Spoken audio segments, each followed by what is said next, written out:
Hello dear students, কেমন আছো তোমরা সবাই? আশা করি তোমরা সবাই ভালো আছো। তো প্রিয় ছাত্রছাত্রীরা, আজ আমার ইউটিউবের প্রথম দিন। আমার ইউটিউবে আসার একটাই উদ্দেশ্য, আর সেটা হলো তোমরা যারা 2026 সালে মাধ্যমিক পরীক্ষা দেবে তারা যাতে ভালো নাম্বার পেতে পারো ভৌত বিজ্ঞান এবং অঙ্কেতে, এবং যারা পাস করা নিয়ে দুশ্চিন্তায় আছো তারা যাতে খুব সহজেই পাস করতে পারো, তার জন্য একটু চেষ্টা করা। আজকে আমি তোমাদের ভৌত বিজ্ঞানের যে প্রথম চ্যাপ্টারটা আছে, পরিবেশের জন্য ভাবনা, তো ওই চ্যাপ্টার থেকে আমি 14-15টা মতো এমসিকিউ করাবো। তো ওই 14-15টা যদি এমসিকিউ তোমরা করে যেতে পারো ঠিকঠাক করে, তাহলে এই চ্যাপ্টার থেকে আমরা সবাই জানি যে মাধ্যমিকে একটাই মাত্র এমসিকিউ আসে, তো ওটা অনায়াসেই তুমি করতে পারবে এবং কমন পেয়ে যাবে। তো দেখো, আমি এখানে 3টে প্রশ্ন লিখেছি। প্রথম যে প্রশ্নটা লিখেছি যে কোনটি গ্রিন হাউস গ্যাস নয়, তো দেখো 4টে এখানে অপশন আছে। প্রথম অপশন মিথেন, তারপরে জলীয় বাষ্প, তারপরে কার্বন ডাই অক্সাইড এবং শেষে আছে অক্সিজেন। তো আমরা জানি যে এই মিথেন, জলীয় বাষ্প এবং কার্বন ডাই অক্সাইড, এই তিনটেই আমাদের পৃথিবীর যে উষ্ণতা সেটা বাড়িয়ে দেয়, একমাত্র অক্সিজেন বাদে। তাই জন্য কি হবে, অক্সিজেনটা হয় কি হবে আমাদের যে গ্রিন হাউস গ্যাস নয়। তাহলে এখানে এইটা উত্তর হবে।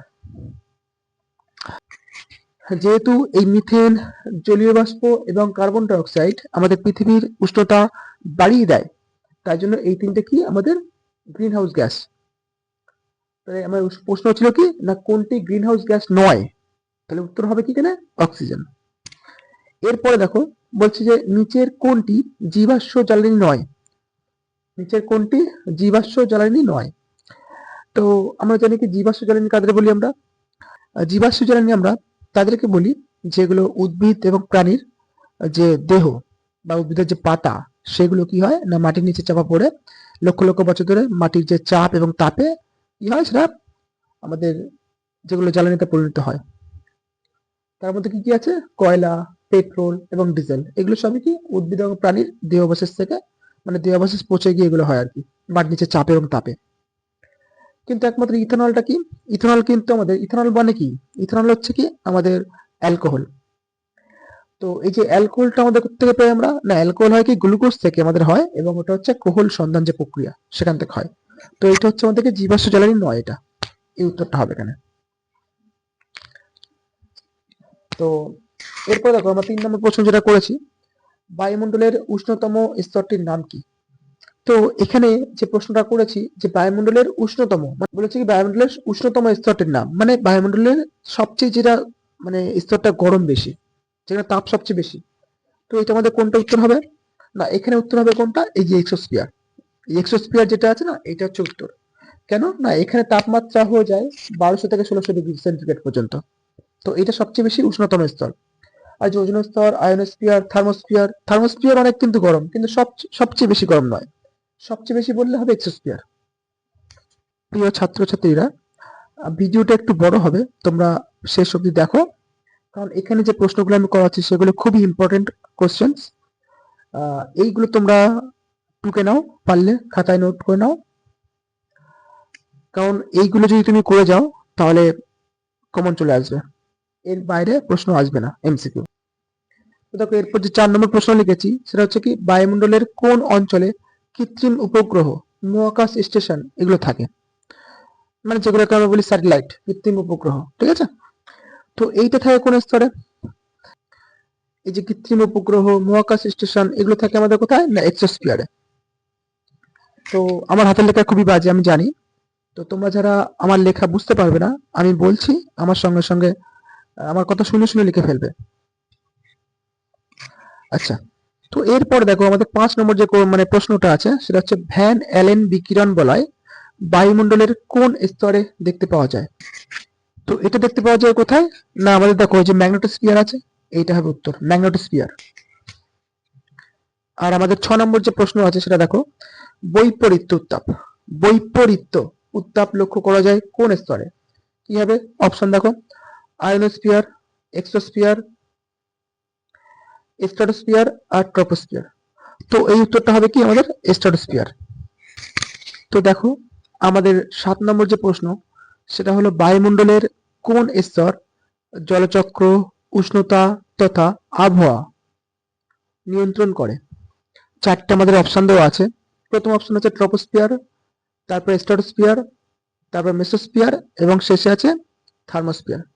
তোমরা সবাই জানি কি না, ট্রপোস্ফিয়ার যে স্তরটা আছে বায়ুমণ্ডলের, এখানে কি হয়, জলীয় বাষ্প আছে, ধূলিকণা আছে, ফলে এখানে মেঘ হয়, এখানে আমাদের বৃষ্টিপাত হয়, এখানেই ঝড় হয়। তাই জন্য আমাদের কি আবহাওয়া নিয়ন্ত্রণ করবে কোথায়, কোন স্তর, না ট্রপোস্ফিয়ার। তো এই উত্তরটা হবে ট্রপোস্ফিয়ার। এরপরে 8 নম্বর প্রশ্ন দেখো, বায়ুমণ্ডলের কোন স্তরে উল্কা ভস্মীভূত হয়, মানে উল্কা পুড়ে যায়। এই যে উল্কা ভস্মীভূত হওয়া বা পুড়ে যাওয়া, এটা ঘটে কোন স্তরে? তো চারটে অপশন আছে এখানেও। প্রথম আছে ট্রপোস্ফিয়ার, তারপরে স্ট্রাটোস্ফিয়ার, তারপরে থার্মোস্ফিয়ার এবং শেষে আছে কি না মেসোস্ফিয়ার। তো উত্তর হয়ে যাবে কি এই মেসোস্ফিয়ার। এরপর 9 নম্বর প্রশ্ন দেখো, বায়ুমণ্ডলের কোন স্তরের মধ্য দিয়ে জেট প্লেনগুলি চলাচল করে? তো আমরা জানি কি স্ট্রাটোস্ফিয়ার বলে যে স্তরটা আছে, ওখানে যেহেতু কোনো মেঘ, ঝড়, বৃষ্টিপাত কিছুই হয় না, তাই জন্য ওই স্তরকে বলা হয় শান্তমণ্ডল, এবং ওই স্তর দিয়ে কি হয়, আমাদের জেট প্লেনগুলো চলাচল করে। তো স্ট্রাটোস্ফিয়ার কোথায় আছে দেখো, এই যে সিতে আছে। তো এটা হবে উত্তর, স্ট্রাটোস্ফিয়ার। তো এরপর দেখো আমাদের 10 নম্বর যে প্রশ্নটা আছে, বলছে নিচের কোনটির তাপন মূল্য সর্বাধিক? তাপন মূল্য মানে কি না, কোনো একটা জ্বালানির একক পরিমাণ ভরকে পুড়িয়ে দিলে যে পরিমাণ তাপ পাওয়া যায়, সেটাই হচ্ছে তার তাপন মূল্য। তো দেখো বলছে নিচের কোনটির তাপন মূল্য সবচেয়ে বেশি, সর্বাধিক মানে সবচেয়ে বেশি। তো সবচেয়ে বেশি কার হবে, না যে এলপিজি। অপশন কি কি ছিল, কেরোসিন, ডিজেল, এলপিজি এবং সিএনজি। তো তোমরা জানো যে এলপিজির পুরো কথা কি, লিকুইফাইড পেট্রোলিয়াম গ্যাস। আর আর সিএনজির পুরো কথা কি, না কম্প্রেসড ন্যাচারাল গ্যাস। তো উত্তর হয়ে যাবে কি এলপিজি বা লিকুইফাইড পেট্রোলিয়াম গ্যাস।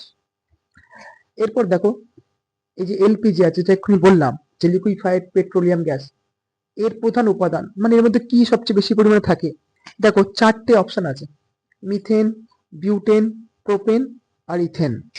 তো এদের মধ্যে যে অপশনটা হবে সেটা হচ্ছে কি বিউটেন। এলপিজির মধ্যে সবচেয়ে বেশি পরিমাণে থাকে কোনটা, না বিউটেন। ওটা হচ্ছে ওদের, বিউটেন হচ্ছে কি না এলপিজি এর প্রধান উপাদান। তো এরপরে দেখো 12 নম্বর প্রশ্ন, সিএনজি যার পুরো কথা কি, না কম্প্রেসড ন্যাচারাল গ্যাস, এর প্রধান উপাদান কি হবে, না সিএনজি এর প্রধান উপাদান হবে কোনটা, মিথেন। বিউটেন হবে না, বিউটেন তো হবে আমাদের এলপিজি এর। এরপরে ইথেনও হবে না, প্রোপেনও হবে না, হবে কোনটা, না মিথেন। তো এরপরে দেখো আমাদের 13 নম্বর প্রশ্ন, মিথানোজেনিক ব্যাকটেরিয়া বিপাকের ফলে কোন গ্যাস উৎপন্ন করে? CO2 মানে কার্বন ডাই অক্সাইড, H2 মানে হাইড্রোজেন, C2H2 মানে অ্যাসিটিলিন, আর CH4 মানে মিথেন। তো আমরা জানি কি না মিথানোজেনিক ব্যাকটেরিয়া বিপাকের ফলে কোন গ্যাস তৈরি করে, না সেটা হবে কি মিথেন, মানে এই CH4টা হবে। তাহলে আমাদের উত্তর হলো কি CH4। আর এরপর যে 14 নম্বর প্রশ্ন আছে সেটা কি, না জীবাশ্ম জ্বালানিগুলির মধ্যে, এই যে চারটে জীবাশ্ম জ্বালানি আছে না, এদের মধ্যে সবচেয়ে কম দূষণ ঘটায় কোনটা? তো এদের মধ্যে সবচেয়ে কম দূষণ ঘটায় কোনটা, না অপশন আগে দেখে নিই। অপশন আছে কয়লা, প্রাকৃতিক গ্যাস, কেরোসিন আর পেট্রোল। তো এদের মধ্যে যে প্রাকৃতিক গ্যাস যেটা আছে, এটা সবচেয়ে কম দূষণ ঘটায় আমাদের। তো এরপর দেখো আমাদের যে 15 নম্বর প্রশ্নটা আছে সেটা হচ্ছে রকেটের জ্বালানি হিসাবে ব্যবহৃত হয়, কি ব্যবহৃত হয়, না অপশন দেখো কেরোসিন, পেট্রোল, ডিজেল আর তরল হাইড্রোজেন। তো আমরা এটা কম বেশি সবাই জানি যে রকেটে আমরা তরল হাইড্রোজেন ব্যবহার করি। তো তোমরা যারা 2026 সালে মাধ্যমিক দেবে তারা আমার চ্যানেলটা সাবস্ক্রাইব করে নাও, কারণ এই চ্যানেলে আমি তোমাদের জন্য ভৌত বিজ্ঞানের পুরো বইয়ের এমসিকিউ এবং সত্য মিথ্যা এবং এক কথা উত্তর দাও এবং শূন্যস্থান সমস্ত ছোট প্রশ্ন যেগুলো আছে সব আমি করে দেব। তো আমার এই ক্লাসগুলো যদি তোমরা ঠিকঠাক যদি করে করো, তাহলে ভৌত বিজ্ঞান নিয়ে আর কোনো ভয়ের কোনো কারণ থাকবে না। তোমরা এগুলো ফলো করলে অনায়াসেই পাস করতে পারবে।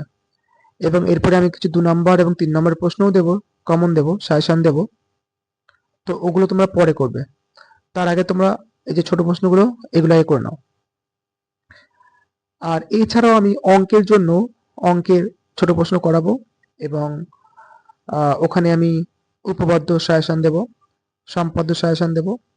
এছাড়া সঙ্গে সঙ্গে আমরা যে 5 নম্বরের কোশ্চেন, 3 নম্বরের যেগুলো কোশ্চেনগুলো আছে, অঙ্কগুলো আছে, ওগুলো আমি সাজেশন দেবো। এছাড়াও 4 নম্বরের কিছু প্রশ্ন আছে অঙ্কের মধ্যে, তো ওগুলো আমি সাজেশন দেবো। তো পুরো অঙ্কের সাজেশন পেতে এবং ভৌত বিজ্ঞানের পুরো সাজেশন পেতে তোমরা আমার চ্যানেলটা সাবস্ক্রাইব করে নাও এবং আমার চ্যানেলের সঙ্গে যুক্ত হয়ে যাও। এবং তোমাদের যারা বন্ধু বান্ধব আছে তাদেরকেও তুমি এই ভিডিওটা শেয়ার করে দাও যাতে তারাও জানতে পারে। তারপর আমাদের 16 নম্বর প্রশ্ন দেখো, কোনটি বায়োফুয়েল? তো বায়োফুয়েল কোনটা হবে না, বায়োফুয়েল হবে আমাদের গোবর গ্যাস।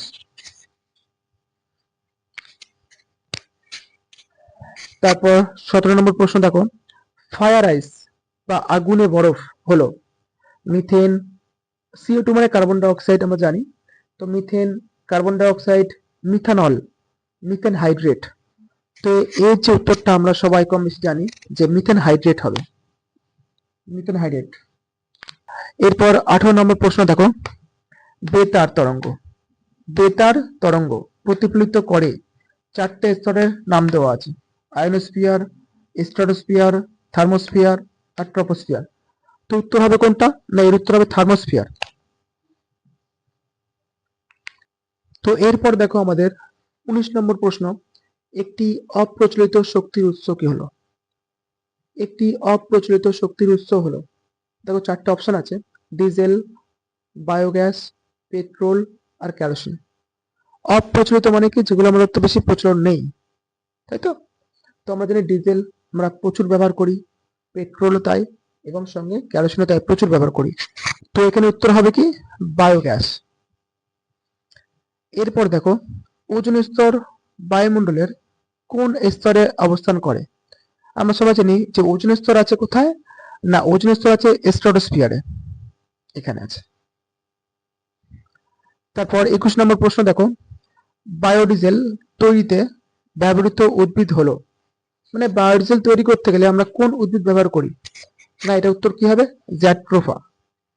এই জ্যাট্রোফা উদ্ভিদ থেকেই আমরা বায়োডিজেল তৈরি করি। এবং আমার এই চ্যাপ্টার সবার শেষ যে MCQ সেটা কি না, ট্রপোস্ফিয়ারের প্রধান উপাদান কোনটি? ট্রপোস্ফিয়ার হচ্ছে কি আমাদের বায়ুমণ্ডলের সবচেয়ে নিচের স্তর। তো এখানে কি আছে, 78% নাইট্রোজেন আছে যেহেতু, তাই জন্য কি হবে উত্তরটা, সবচেয়ে প্রধান উপাদান হবে কি, নাইট্রোজেন। তো এই ছিল আমার পরিবেশের জন্য ভাবনা এই চ্যাপ্টার থেকে ইম্পর্টেন্ট কয়েকটা MCQ, 22খানা। আমি বলেছিলাম 14-15টা মতো হবে, কিন্তু একটু বেশি হয়েছে, 22খানা হয়েছে। তো কিছু চ্যাপ্টারে বেশি হবে, তো এই 22খানা তোমরা যদি করে যাও এর বাইরে প্রশ্ন আসার সম্ভাবনা নেই বললে চলে। তো তোমার সঙ্গে দেখা হচ্ছে পরের ক্লাসে, এবং এই অধ্যায়েরই এই যে পরিবেশের জন্য ভাবনা যে অধ্যায়টা আছে, এই অধ্যায়ের আমরা এক কথায় উত্তর দাও যে প্রশ্নগুলো হয়, সেই প্রশ্নগুলো নিয়ে আমি পরের ক্লাসে আসবো।